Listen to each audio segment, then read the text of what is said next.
Horror Stories. My name is Frank. This story I'm about to share is really scary, and I don't wish anyone to have to go through something like this. Just remembering it gives me chills. However, I've decided to tell it here for all the channel subscribers.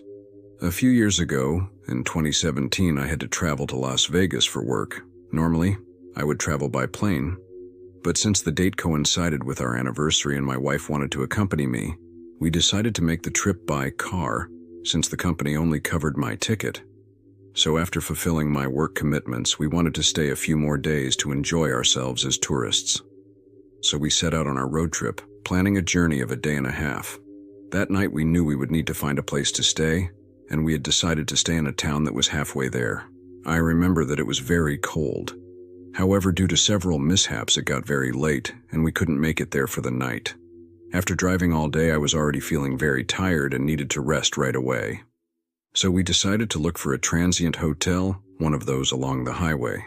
After about 30 minutes, we got lucky, or so we thought, when we found one in the middle of the road. We arrived and went into the reception to rent a room. I should mention that my wife was a little afraid to stay there, as the place was a little unkempt and there were no other cars parked. It looked like we would be the only guests. At the entrance, at the front desk, we were greeted by an older gentleman who stood under a dim light that barely illuminated him. He was holding a notebook that looked like it was from another era, where he wrote down the tenants. We asked him for a room and he kindly handed us the keys, then we headed for it. My wife asked him if they offered any kind of buffet, but he replied that they did not offer that service, only a vending machine with some snacks. We thanked him and headed to our room, located at the end of a long hallway. The atmosphere was imposing and very gloomy. We were surrounded by a dark and desolate mountain that enveloped the hotel. The lights in the hallway flickered, making the atmosphere even more gloomy. We could only hear the sound of the insects that inhabited the place. We entered the room, which left much to be desired, but we could not complain, considering the price, and that it was the only place nearby where we could spend the night and rest for a couple of hours. I immediately jumped into the shower, while my wife, also very tired, lay down on the bed. A few minutes later, she came into the bathroom and told me that someone was knocking on the door insistently, but she didn't dare open it. I came out right away, wrapped in a towel, and they were still knocking nonstop. I approached the door and looked out the window, but I could not see who was there. However, the knocking continued insistently, which caught my attention. From inside the room, without opening the door, I asked who it was, but no one answered. Suddenly, they stopped knocking. Not even a minute passed when they knocked on the door again. Already on edge, I asked again what they wanted. And this time I heard a rather young-sounding male voice saying, "Sir, good evening. Sorry for the inconvenience. I am an employee of the hotel. I came to bring clean sheets and towels." The situation seemed very strange to me, as we had clean sheets in the closet and 2 pairs of towels in the bathroom. We had never requested anything. My wife looked at me and in a low voice told me not to open. I could see the fear reflected in her eyes. I replied to the young man that we didn't need sheets, but we were grateful anyway. There was no response from the other side, just an eerie silence. My wife was scared enough. Suddenly, the light from the night lamp began to flicker, and an icy draft went through the room. I remembered as if it were yesterday because I felt a shiver run down my back until suddenly he started banging on the door again, but this time louder, and without stopping. I yelled at him to get out or I would call the front desk to call the police. The only thing we heard in response was the same man, laughing loudly as if he was having fun with us. At that point I didn't know what to think. A few seconds passed and we thought he was gone, as nothing else could be heard. I made sure the door was shut tight and that my wife was quiet. But at that moment, screams began to be heard in a very frightening, deep, and powerful voice. I looked at my wife and her face was pale, reflecting the same terror and fear I felt. She immediately dialed the reception number, and the same older man who had greeted us when we arrived answered. She told him what was going on, but his response shocked her.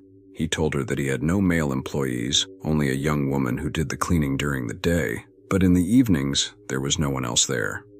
He was the only one in the hotel. There were no other guests either. It was just us and him. He also told my wife to calm down, that he would go see who was behind the door. He assured her that he had a shotgun to defend himself, although he would not use it. but that he could scare off intruders.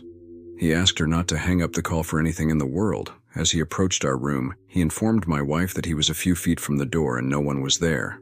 My wife responded, "What do you mean no one is there? They are banging on the door very loudly and yelling for us to open it. How is it possible that I can't see anyone?" At that point, everything was very confusing. The gentleman told my wife to go over to the window to check that no one was there. However, before I could get there, I decided to open the door and confront whoever was causing all this. Upon opening it, I found that there was absolutely no one there. I only saw the gentleman in the distance walking towards our room while still talking on the phone with my wife, with a rifle in his other hand. My legs were shaking like a leaf and I began to sweat as if it were the middle of summer. My wife approached, and seeing no one, I watched as she slowly backed away, her eyes fixed on a fixed point, overcome with fear. At that moment, the gentleman arrived and tried to understand what was happening, asking us what exactly had happened. We told him everything again from the beginning, very kindly, to reassure my wife, who was very upset. He took us to the reception to show us the security cameras. We did not want to leave the room, but finally we went there and watched the recordings from outside, and indeed absolutely nobody could be seen. Only the gentleman talking on the phone with my wife.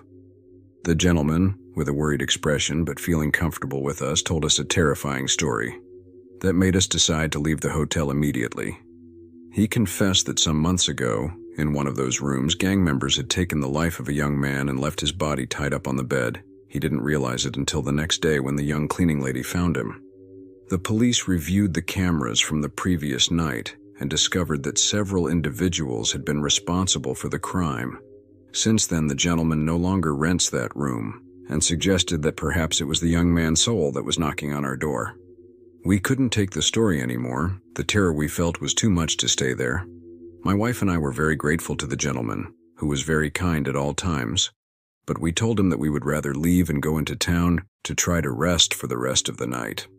He understood perfectly and apologized again, although it was clearly not his fault. In conclusion, roadside hotels often have disturbing stories and strange or tragic occurrences due to their isolated location. Experiencing such a paranormal event can traumatize you for life. Pray for that boy to find peace. Although that night was terrifying for us, we understood that maybe it was a way of asking for help, reliving the last minutes of his life from that night months ago, or worse, that he doesn't know that he no longer belongs to this world.